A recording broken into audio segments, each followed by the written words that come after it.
It's a time for more packages from China. Let's go.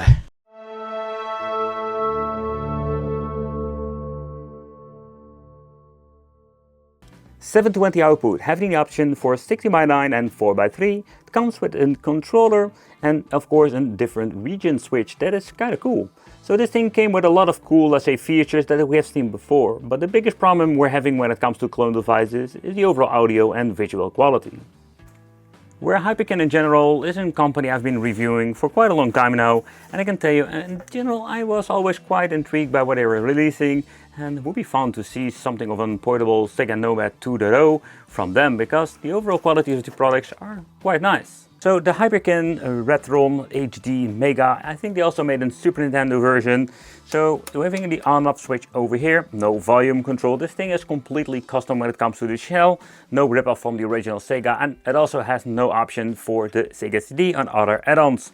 At the bottom we're finding the different regions. Very easily you can just switch between them, and by reset you can just reset into the different regions. Having two controller ports, I'm very happy with this because we can use original controllers, the reset button at the front, and that's actually it when it comes to the controls. The output, having the input actually for the 5V for a micro USB, HDMI, we're having an old school, let's say, configuration, so we can actually use it on a CRT if you want to, and then having the very easy to switch aspect ratio if you're going to be using this on a widescreen display. Yeah, this box is a little bit of a mess because even when I bought it some time ago, it was a product that I had second hand, or it was actually used. So it comes with the manual. Let's see if there's anything good in here. And I'm guessing, where's my controller? Where is the freaking controller? See, that's what I mean. Like, where's the controller? I have no idea. However, let's look into the warehouse if we can actually, or the storage somewhere that I can find it. We're having the old school cable, we're having a micro USB. There is no, is there a 5V? Yeah, there is a 5V adapter in here, but we're going to be using an other one. And we're going to be looking into my storage. HDMI is in there. Where is the freaking controller? Jeez. But we have so many of these, let's say, clone devices, but the Mega Retron HD had a lot of potential, but how will it hold up? And holding up, of course, against the Sega Genesis, the original, the first edition. And also we're going to be doing a side-by-side comparison in this video with a couple of other examples. What is this thing going on? Is this thing really worth still buying? Or can you just rather buy yourself a Sega Genesis itself and just have fun with that?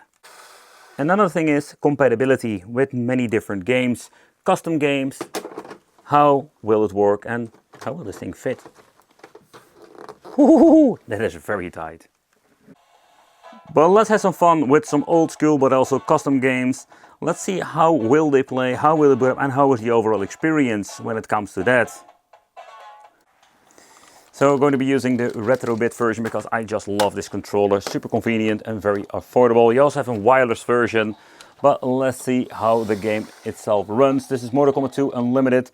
I picked this one up from AliExpress. What I love about it, man, this is the game that we needed. If I can go back in time and give me this freaking cartridge, that would be like mind freaking blown away. I can play with all of the freaking characters. We even have the option to play with Shao Kahn and all the other ones. But audio-wise, if you're going to be listening to the music itself, I must say this maybe sounds slightly different than the original Genesis, but it's getting really close at this point if you're just going to be listening to this soundtrack. Of course he was just blocking my freaking spear. Man, the freaking cheesy computer. You can just hear there are some cool sound effects implemented now.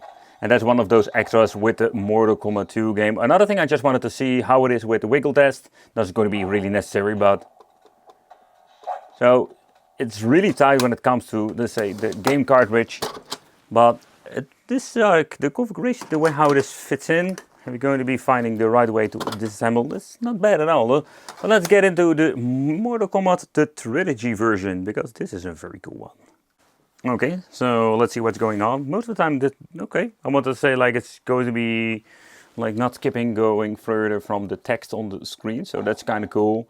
So where this thing seems to be working just fine with this particular cartridge. This is actually the coolest version, at least when it comes to, let's say, the new generation. For me, like, this is Mortal Kombat 2. I love this Mortal Kombat 2 Ultimate Edition. But yeah, having this trilogy that is of course based on the Mortal Kombat 3 series with the combo system and everything, this is such a very cool, like I say, overall game. And yeah, the Retro is just handling as a pro, no problems there.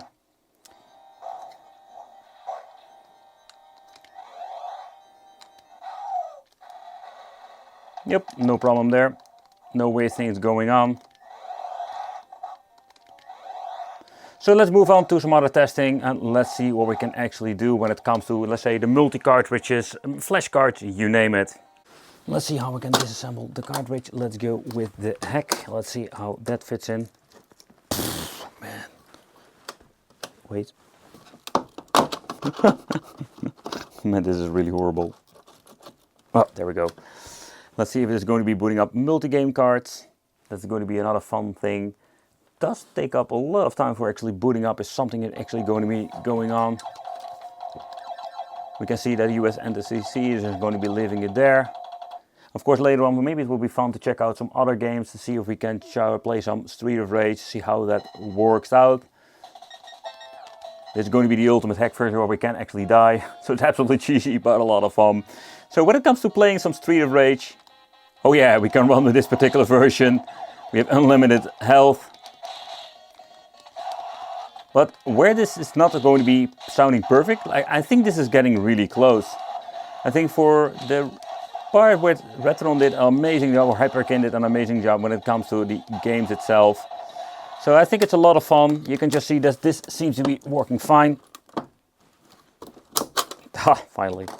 So that is the part that seems to be working fine. Let's get into the Everdrive. Let's see if you can actually play that.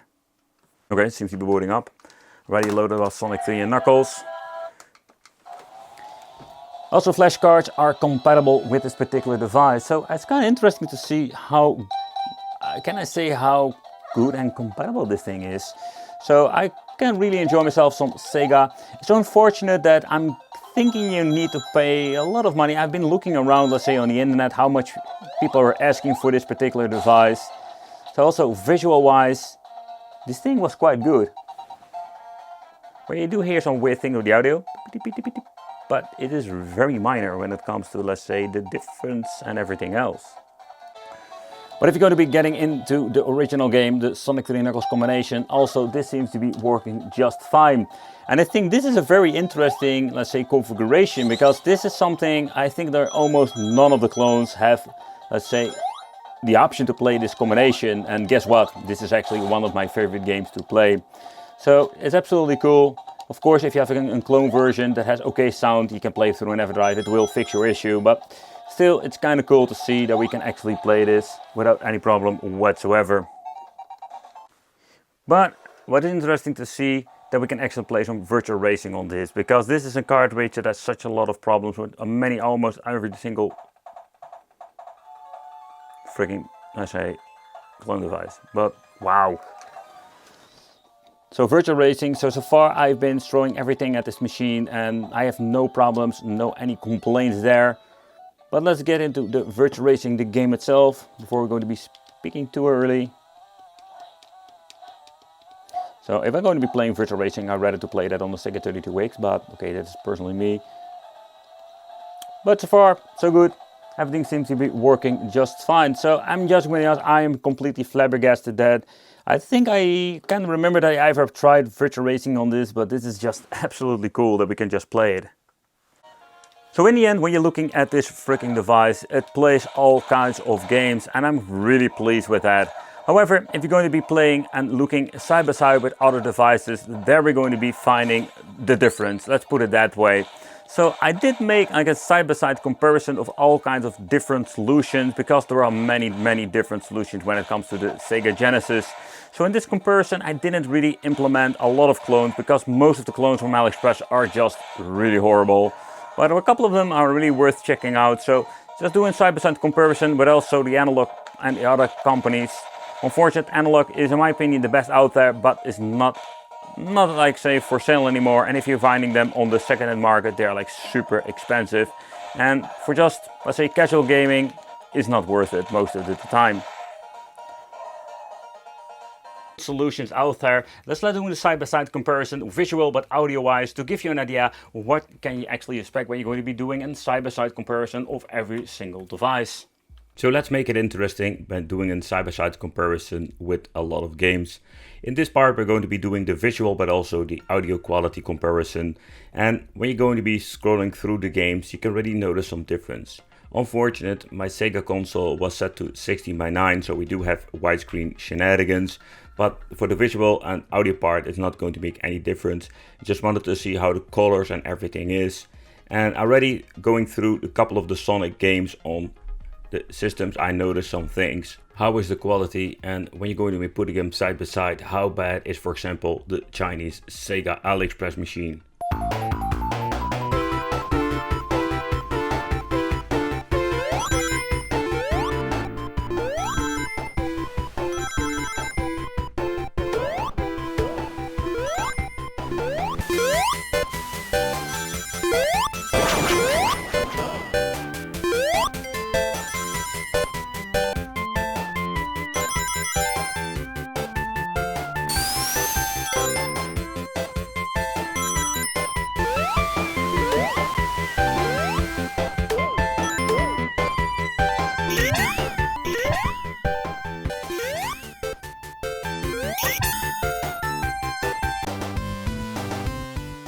So with the Retroscaler HDMI compared with the Retron HD console, you can just see a huge difference when it comes to the colors and everything else.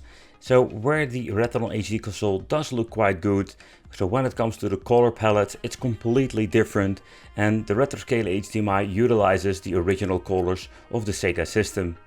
But in the end, when you're looking at both of the clone consoles, think about the Retron HD console and the China HDMI console. Here you can see side by side that the colors are almost identical to each other. Where we had, let's say, some difference with the original system, it's quite interesting to see. So let's put the analog against the Retroscaler. To make it even more interesting, the Retroscaler HDMI with the original Sega against the analog Sega. We can clearly see with Street of Rage 2 that the analog Sega is so much more colorful and vibrant. It's absolutely amazing to look at, where the Retroscaler looks a little bit dimmed when it comes to the colors. But this is more like a personal preference. What do you like more? So now we're going to be seeing all of the, let's say, pictures side by side. You see a lot of differences. However, so now we have seen the visual part. How about the audio? Because there also we're having a lot of difference when it comes to, like, say, the Retroscaler, the analog, but also the clone systems.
Visual-wise, there's a lot to say. I already mentioned that before, but audio-wise, we do see a lot of difference there. And also, there's a lot of difference between the Retroscaler and analog Sega. And it's kind of interesting to see, but of course the analog Sega has just a superior sound when it comes to all of these devices.